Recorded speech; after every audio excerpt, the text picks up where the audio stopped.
Hello, and welcome back to another edition of Carrie's Gardening Channel.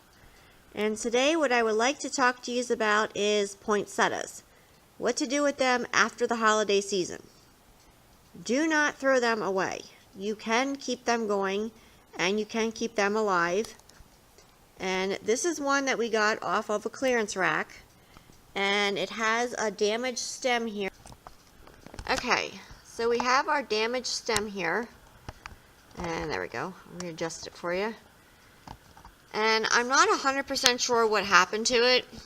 You know, it could have gotten damaged just from bringing it home when we wrapped it up. I'm not 100% sure, but there is new growth coming out here and down here. So we want to cut this bad piece out here because it's just going to keep going down through. And I am wearing gloves because poinsettias have a white sap to them. It can cause skin irritation, and like you don't want your pets or children to eat it. You want to keep it, you know, out away from your pets because it is poisonous. So I have my pruners.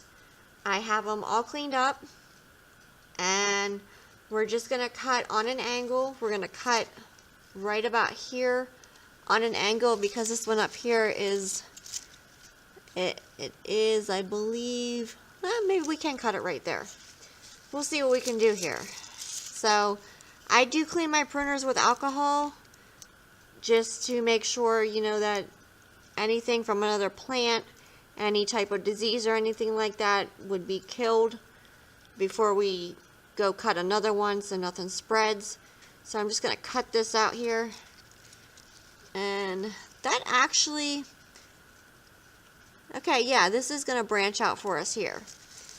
So we have our damaged piece here.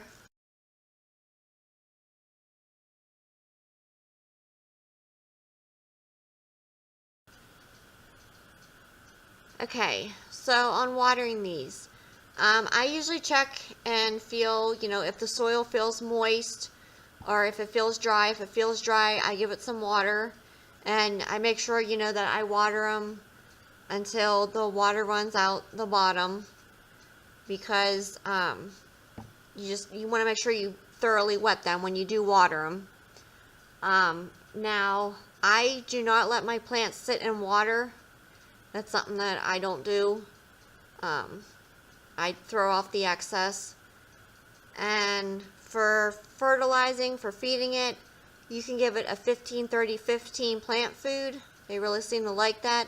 I know Peter's used to have out a poinsettia food. I don't know if they still do. I know they had got bought out, so I'm not sure if it's still the same formula or not. I had some from years ago that I had bought, and I still have it. So that's what I will be feeding these with. And again, you never want to feed a dry plant. You always want to make sure your plant is well hydrated and moist so that you don't burn the roots on it or anything like that. And these like bright light, so we'll put them, you know, where they'll get bright light. I do take my poinsettias out in like the summertime or spring after a danger of frost has passed, because I don't want the frost to nip them and hurt them. And I do have one that actually a friend of mine had given me probably maybe like 4 or 5 years ago, and I still do have it.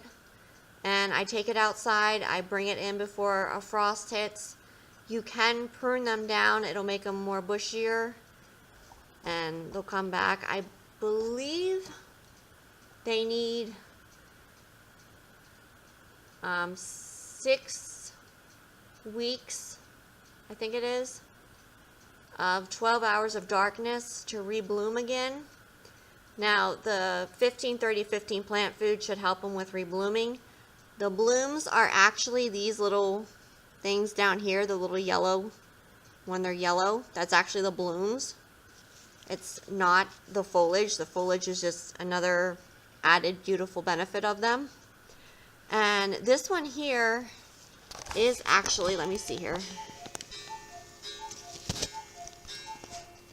This one here, sorry about the clock, is actually shooting new leaves out. So it's going to keep growing here for us and should be really pretty. So if you like my video, please like, comment, subscribe. If you have any questions, you can leave them below and I'll try and answer them for you. Don't forget to hit that little notification button. It'll tell you when I put a new video on. And I hope you have a nice day. Bye.